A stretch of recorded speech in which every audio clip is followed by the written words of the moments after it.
नमस्कार। प्रोटेस्ट कीजिए, अच्छी बात है, और इस्तीफा मांगिए, वो भी अच्छी बात है। लेकिन सवाल इस बात का है, क्या एक इस्तीफा हो जाने से समस्या सॉल्व हो जाएगी? आगे से पेपर नहीं लीक होगा? या देश की अन्य समस्याएं सॉल्व हो जाएंगी, जैसे बलात्कार रुक जाएंगे, भ्रष्टाचार खत्म हो जाएगा, बेरोजगारी खत्म हो जाएगी, जनसंख्या वृद्धि रुक जाएगी? कितने फायदे हो जाएंगे एक इस्तीफा वापस हो जाने से। देखिए, हमारे हिसाब से होम्योपैथिक ट्रीटमेंट कीजिए ना जड़ से, लेकिन इसका उपाय किसी के पास नहीं है। मैं एक प्रपोजल पेश किया हूं, national integrated social reform framework. इस पर 8 महीने से मैं काम कर रहा हूं और ये मामला अब हाई कोर्ट लेवल पे पहुंच गया है, लेकिन मैं अकेला हूं, कोई मेरा साथ नहीं दे रहा है। ये national integrated social reform framework ये देश में एकीकृत व्यवस्था लागू कर रहा है।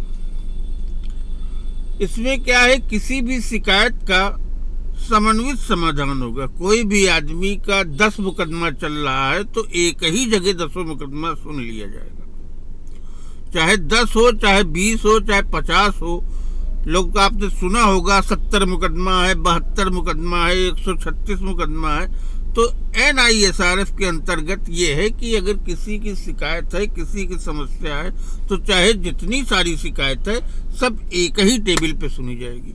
और इसी तरह जिसके जितने मुकदमे लंबित पड़े हैं वो सब एक ही जगह सुनवाई की जाएगी। मेंटल रिलीफ हो जाएगी, मेंटल पीस हो जाएगी। बिलीव करना पड़ेगा। ये जो वर्तमान व्यवस्था है इसमें सारे अधिकार सबके बराबर हैं। अब आप समझ लीजिए, राष्ट्रपति इतनी बड़ी पोस्ट है, देश में इतना बड़ा बवाल हो रहा है, राष्ट्रपति से कोई लेना देना नहीं है। तो थोड़ा सा आप पता कर लीजिए क्या है NISRF, national integrated social reform framework. ये क्या है पता कर लीजिए। अगर आपको यह प्रपोजल अच्छा लगता है तो आप इसको जो है एक रिटर्न लेटर लिख करके प्रधानमंत्री को, संसद भवन को, राष्ट्रपति को, किसी को भी लिख सकते हैं कि आई सपोर्ट NISRF, कि मैं NISRF का समर्थन करता हूं, कृपया इस पर संसद में चर्चा की जाए। आप लोकसभा अध्यक्ष को भी भेज सकते हैं।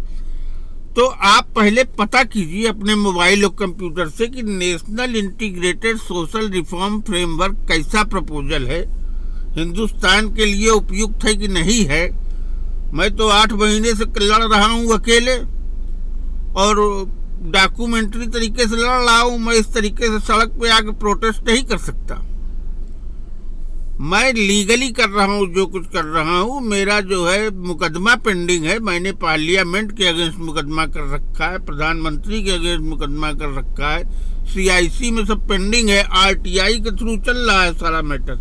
RTI हुई, फिर प्रथम अपील हुई, फिर द्वितीय अपील लंबित है। अब उच्च न्यायालय में जाने की स्थिति है। द्वितीय अपील अगर फैसला करे तो, और ना फैसला करे तो टाइम दे दिया है 30 दिन का।